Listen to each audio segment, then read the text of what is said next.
Models of teaching. Where do models of teaching come from? They are you and how they are used. Researcher ने काफ़ी ज़्यादा teaching strategies develop की और उनमें ये realise किया कि जो स्पेसिफिक इंस्ट्रक्शनल गोल्स हैं वो बनाने के लिए आप सेम एक तरह के टीचिंग स्ट्रैटेजीज यूज़ नहीं कर सकते, बल्कि आपको डिफरेंट टीचिंग स्ट्रैटेजीज रिक्वायर्ड होती हैं डिफरेंट इंस्ट्रक्शनल गोल बनाने के लिए। इसी पर्सपेक्टिव को, इन्हीं टीचिंग स्ट्रैटेजीज के बेस को मॉडल्स ऑफ टीचिंग कहा जाता है। मॉडल्स ऑफ टीचिंग हेल्प करते हैं, पैटर्न करते हैं कि हम किस तरह से अपने करिकुलम को डिज़ाइन कर शेप कर सकते हैं, इंस्ट्रक्शनल मटेरियल को डिज़ाइन कर सकते हैं, हमें गाइडेंस प्रोवाइड करते हैं बीइंग अ टीचर कि आप इंस्ट्रक्शन जो क्लासरूम में दे रहे हैं वो किस तरह से देनी चाहिए with the help of these model of teaching. ना सिर्फ टीचर्स को बल्कि स्टूडेंट्स को इस तरह से हेल्प मिलती है कि उनकी information, ideas, skills, values, ways of thinking और मीन्स ऑफ एक्सप्रेसिंग में भी उनको हेल्प मिलती है और वो उनको प्रॉपर तरीके से अडॉप्ट कर सकते हैं। Emergence of models of teaching अगर हम देखें तो लास्ट 2 डिकेड्स में बहुत ज़्यादा इस तरह से अटेंशन दी गई है कि टीचिंग प्रोसेस को इम्प्रूव करने के लिए क्या ऐसी चीज़ें की जाएँ और उसी की तरफ अटेंशन ड्रॉ की और उसी के बेस में हमें number of models of teaching नज़र आते हैं जो कि वेरियस रिसर्चर्स ने डेवलप किए। इन सारे मॉडल में जो एम्पिरिकल रिसर्चेस थीरीज पोस्टुलेट करती हैं, हाइपोथेटिकल प्रोपोजिशंस हैं और ये जो जॉसी एंड व्हील है उनका बहुत ज़्यादा हमें मॉन्यूमेंटल काम इस चीज़ में नज़र आता है। मॉडल्स ऑफ टीचिंग इस तरह से डिज़ाइन किए गए हैं जो कि स्टूडेंट्स को इंगेज करना किसी पर्टिकुलर कॉग्निटिव सोशल टास्क के लिए स्टूडेंट्स को हेल्प की जाए ताकि वो कंस्ट्रक्टिव नॉलेज कंस्ट्रक्ट करने में उनको हेल्प की जाए। स्टूडेंट्स को हेल्प मिलती है कि वो एबिलिटी होती है कि प्रोसेस इंफॉर्मेशन को पावरफुली कंडक्ट कर सकें। Most comprehensive review of teaching model is given by Joyce and Weil 1980s में और उन्होंने 24 मॉडल्स आइडेंटिफाई किए थे जिसको 4 फैमिलीज में डिवाइड किया गया कि जो 4 बेसिक फैमिलीज हैं उन्हीं के अंडर 24 सब मॉडल्स आ जाते हैं, जैसे कि इंफॉर्मेशन प्रोसेसिंग मॉडल है, सोशल इंटरेक्शन मॉडल है, पर्सनल मॉडल है, बिहेवियर मॉडिफिकेशन मॉडल है। इंफॉर्मेशन प्रोसेसिंग मॉडल वो चीज़ें हैं जिसमें आप इन्वायरमेंट के साथ कोई ना कोई कनेक्शन हैंडल करते हैं, स्टिमुलाई बनाते हैं, ऑर्गेनाइज करते हैं उस डाटा को, फिर उन कॉन्सेप्ट्स को जनरेट किया जाता है फ्रॉम एनवायरनमेंट। जो आप कॉन्सेप्ट्स जनरेट करते हैं उनमें कुछ प्रॉब्लम्स होते हैं, उन प्रॉब्लम्स को सेंस करते हुए उसकी सोल्यूशन की तरफ आते हैं। वर्बल और नॉन वर्बल सिंबल्स दोनों को एम्प्लॉय किया जाता है। पर्सनल मॉडल्स अगर हम देखें, जो सेकंड मॉडल है that belongs to this family deal with the individual and development of selfhood, कि अपने आप को किस तरह से अपने बेहतर बनाना है, डेवलप करना है, individual integrated confidence competent personality बनाने के लिए पर्सनल मॉडल्स को अडॉप्ट किया जाता है। इसमें स्टिमुलेट होती है जो स्टूडेंट्स की, वो understand themselves and their goals, develop the means for educating themself, वो अपने आप को पहचाने कि मेरी एजुकेशन का गोल क्या है, मेरी लाइफ का क्या गोल है, उसको समझते हुए मैं किस तरह से अपने आप को एजुकेट कर सकता हूँ। क्या मेरी लाइफ का गोल वोकेशनल है, क्या मेरी लाइफ का गोल ट्रेडिशनल है, मैं किसी पर्टिकुलर फील्ड में जाना चाहता हूँ, कोई स्किल सीखना चाहता हूँ। इस तरह के गोल्स को अंडरस्टैंड करने के लिए पर्सनल मॉडल्स को अडॉप्ट किया जाता है। Then it comes social interaction models. इस मॉडल में जो ज़्यादा एम्फसाइज किया गया है वो इंडिविजुअल को सोसाइटी के साथ या दूसरे लोगों के साथ रिलेशनशिप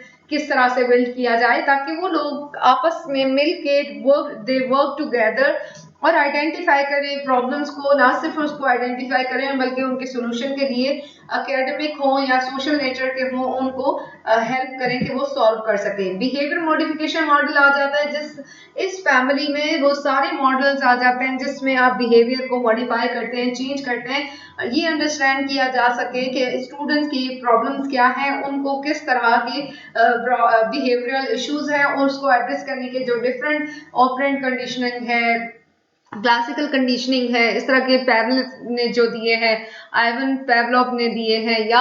स्किनर ने दिए हैं, उनके और बहुत ज़्यादा साइकोलॉजिस्ट ने बिहेवियरल मॉडल्स दिए हैं, उनको अडॉप्ट करते हुए बिहेवियर को मॉडिफाई किया जाए। और कॉमन जो ट्रस्ट है मॉडल की वो ये एम्फसाइज करती है कि जो विजिबल बिहेवियर है किसी भी लर्नर का उसको किस तरह से चेंज किया जा सकता है। इन सारे मॉडल्स में जो कॉमन चीज़ें हमें नज़र आती हैं वो ये है कि इन सब का कोई ना कोई एक पर्पस है और उसी पर्पस को देखते हुए उसी पे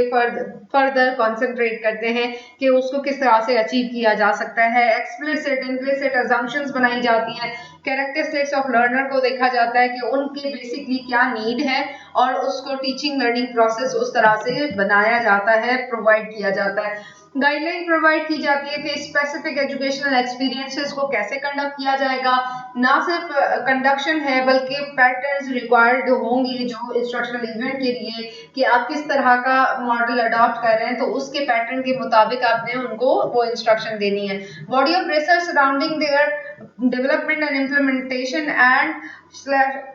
या फिर आप उसको इवेलुएट करेंगे, इफेक्टिवनेस देखेंगे कि किस तरह से ये सारी जो मॉडल्स हैं वो काम करते हैं। फंक्शन अगर हम देखें टीचिंग मॉडल का तो फॉर्मुलेट करना है कि आप परफेक्ट टीचिंग स्कीम कैसे बनाएंगे, कैसे कंप्लीट करेंगे। एक तो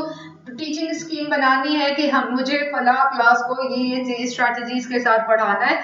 उसको कंप्लीट करना। फिर टीचर्स इनेबल होती हैं कि अपने आप को एनालाइज कर सकें, इवेलुएट कर सकें कि मेरी कहाँ पे स्ट्रेंथ्स हैं और क्या मेरी वीकनेसेस हैं, जहाँ पे मुझे काम करना है उनको ठीक करना है और फॉलो अप एक्शंस के थ्रू वो उस चीज को ठीक कर सकते हैं।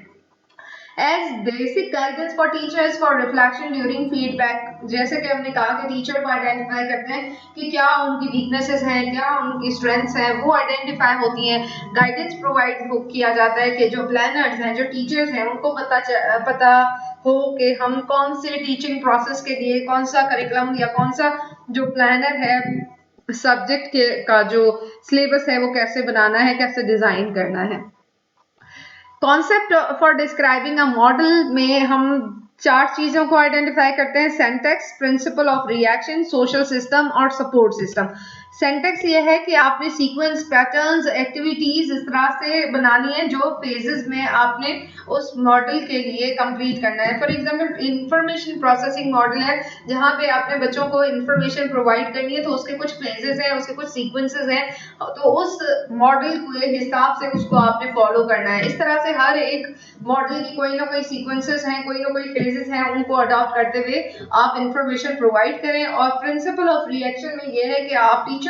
किस तरह से स्टूडेंट्स के जो प्रॉब्लम्स हैं उनको कैसे गाइड करती हैं, उनको किस तरह से गाइडेंस प्रोवाइड करती हैं, उनको रिस्पॉन्स कैसे करती हैं, उनको फीडबैक क्या देती हैं। सोशल सिस्टम में ये है कि ये हमें उस स्टूडेंट और टीचर के रिलेशनशिप को के रोल को दिखाता है कि हम किस तरह से स्टूडेंट और टीचर आपस में मिल के किसी भी गोल को अचीव करने के लिए कैसे काम कर सकते हैं, किस तरह से एक दूसरे की बातों को समझ के,